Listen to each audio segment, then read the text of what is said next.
Welcome to the All Clemson Tigers football show, day number 2 here at ACC Kickoff. I'm Brad Sinkoff, deputy editor at allclemsontigers.com, joined by Jason Priester and Will Vandervoort, as we just wrapped up hearing from two teams that are on Clemson's schedule, and we'll certainly get into those. But glad to have you here. Make sure you hit the subscribe button and like on the YouTube channel there for All Clemson, so we can continue to bring you all the great content here in Charlotte, North Carolina, part of the Clemson Maven multimedia platform. Gentlemen, we heard from Florida State today, and we also got a chance to, learn more and try to put together what we think the season's going to look like for some other teams in the ACC, and certainly Duke is going to be the headliner going into the season opener. I can't believe I'm saying this. We got to hype up a Clemson-Duke football game, gentlemen. Yes. That's a big deal to me. It's a really big deal. I thought Duke was great today. I thought they brought it. Mike Elko was really good. I asked him a question about scheme, how you defend the air raid principle kind of offense, and he's like, "You think I'm going to give the game plan to a guy who covers Clemson?" Like, he go right at me and said that, and we had a little moment there. That was kind of fun. But I thought Riley Leonard was really good. Jason, what did you get from the quarterback of the Duke Blue Devils? Yeah, they are openly talking about how big of a game this is. I asked him, what a win against Clemson would mean for this program, and he really couldn't. He couldn't or wouldn't describe it. Said they have not had that program defining or a statement win yet, and he's not sure, what kind of impact it would have. But you can tell, man, they're kind of they got a quiet confidence. Well, maybe not quiet, but a confidence. They had a confidence about them. They're going to be ready. That game might be more competitive than some people think. That's a team that returns 17 starters, and I think you're going to see a team that's very prepared when Clemson gets to Durham to start the season. Well, you got to think, Riley Leonard, almost 3,000 passing yards, a yard shy of 700 rushing yards, and he finished third in the ACC in rushing touchdowns, 2 behind Will Shipley as the quarterback. Yep. So he's going to be a force in this game. Will, did you get a sense of what Jason said about the confidence? I did, and he is, he kind of brings that. I love where he starts the press conference, and he talks about how, when he was younger, I think in junior high or something, he felt like he needed to be grounded a little bit because everybody's patting him on the back saying, "Oh, how great you are, you're going to be wonderful." And he went to his mom, he's kind of concerned about it. He's like, "Mom, everybody's telling me how great I am, but I need somebody to kind of help keep me grounded." She says, "Okay, well, I'll be that person." And so she basically tells him, "Hey, look, don't suck today.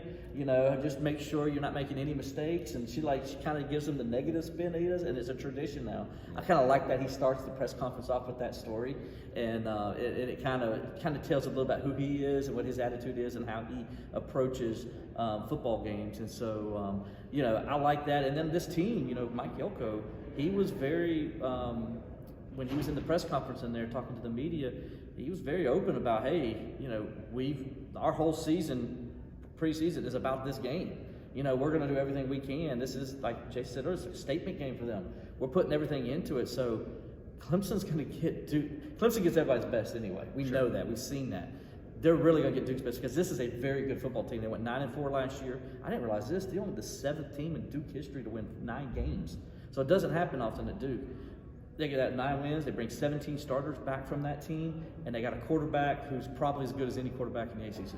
And he thinks he is. And he thinks he has the confidence. And the other thing, too, I think about Duke, Mike Elko is extremely smart. Mm-hmm. Like, he has worked at a lot of Notre Dame, A&M, Wake. He's been around, so he's seen all kinds of different looking offenses. He's seen a lot of air raid principle stuff. And with this being the first game, he's got all offseason to prepare for it. Now, he talked about he had to go back and watch TCU. He's had to watch SMU. He's had to watch Clemson last year. Klubnik in North Carolina in the bowl game. So, he's had to watch a lot of variety of things. But he's a really intelligent guy. He's going to put together, I think, a really good game plan. I think so too. For that one. So Monday night, Labor Day night, that's going to be a big one. Clemson and Duke to kick off the 2023 season for both teams. And the ACC's, there's a Friday night game, the Aflac football game, the Aflac kickoff game. Yeah. But this is the ACC game of the week by far. No doubt. It is. It's going to be a good one, I think. I think it's going to be a very, very competitive game up until the end. Yeah, do not sleep on Riley Leonard. Whatever you do, that kid's got something. We also got to hear from Florida State. That's the premier game of the ACC season this year when the Tigers host the Seminoles coming up on September the 23rd in Death Valley. Gentlemen, Florida State, a little bit different approach from a standpoint of, yes, they're confident. Yes, they understand the hype. Yes, they get the fact that they could be something special this year. But I got a sense from them, they don't feel like they're there. Now, you talk to some teams that are paper champions, and they already look at the schedule, and they think, we're going to roll through everybody, we got this, and they give off that vibe. I think Florida State thinks it and believes it can be good, but I think they understand there's a process to doing it. Did you get the same sense, Jason? And what did they say about Clemson in particular, or what did they not say that maybe is noteworthy? Yeah, I got the feeling that, somebody asked Jared Verse, was Florida State back? And he said, no, I don't feel like we're back. Maybe at the end of the season we're back, but there's kind of like, we got some steps we still need to take to get there. I thought that was very telling about their mental makeup heading into the season. And, they just would not say much about Clemson today. They were very deliberate about not getting into that game. It's week 4. It's not season opener. They were very deliberate about making sure they were not giving Clemson any bulletin board material today, and I didn't hear any at all. Well, Mike Norvell was straight up asked about Clemson, and he starts listing the 3 games before they get to the Tigers, and he's talking about this. Now, they do open up with another Tigers, the LSU version on week 1, so their attention obviously going a lot to that. But Will, what did you hear? Did you get anything? I know Jared Verse, he sort of framed it maybe differently than some of the other players did, right. But he also didn't really give away anything there either. I know Kayla had a story up already on allclemsontigers.com. Yeah, she did, and did a good job on it because he was, basically saying, look, we got all the confidence in the world against LSU. Like, we're confident, we're going to that game. And then sort of like got into Clemson. He's like, yeah, well, we still got some things to do, and we're not there yet where Clemson is, and all this stuff. And I'm like, hold on a second, dude. LSU, they beat Clemson a few years ago, and you guys beat them last year. Different coaches, obviously, but the same program is in the sense of who it is. And but they seem very confident in that LSU game, which is their season opener. But like they're sort of like I just don't think they want to be bulletin board material for Clemson. I think is what it came down to, and they were just doing everything they could to make sure they were saying good things about Clemson, and they weren't going to say anything where Dabo could use that little old Clemson that he likes to use and say, look at Florida State thinking they're already better than us, So they kind of made sure they stayed away from that. And I wonder if some of it had to do, too, with the fact that Clemson wasn't here today. The Tigers get here tomorrow. So it's like they can go ahead and sort of say all those things and then get out of here, and there can't be any responses to anything else that's being said. Maybe that's something to do with it. Speaking of Clemson, they will be on the big stage tomorrow here at ACC Kickoff, as they will be the premier team. Florida State was kind of the buzz team today. Clemson will be here along with several of the Tobacco Road schools in the state of North Carolina. What are you looking to hear? Kate Klubnik, Tyler Davis, Will Putnam, Dabo Sweeney. Give us one thing, Jason, you're looking forward to. I'd like to hear about some of the progress at left tackle. Tristan Lee, what kind of progress has he made over the summer? That's kind of one of the question marks heading into the season. Will, what about you? I'm looking forward to see what Will Putnam says. Maybe he gives us another jewel like he did last year when he told us, Blake was going to be the starter at right tackle. Maybe he throws a guy out there that wasn't on our radar that's going to be that guy this year. So he tends to say what's on his mind. So I think he's going to be outside of Dabo, who we know is going to give us a lot.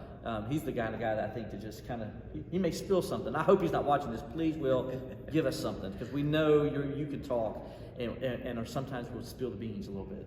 Sometimes at these things, I like to see how people react to being here. Not necessarily what they say, but how they handle themselves. What does Kate Klubnik look like tomorrow? Does he come in here, with some confidence, or is he a little timid? Like I kind of want to judge how he acts and how he handles being at the forefront. I mean, this is his team now. He's the starting quarterback. There's a responsibility that comes with that when you get brought to an event like this. You got to answer all the questions, and you got to kind of represent, not just yourself, but your university and your program. So I'm very curious to see how he acts and handles everything. That's a good point because Jordan Travis, said he had a record. It's his third straight year at this event. They said it was like a record or something.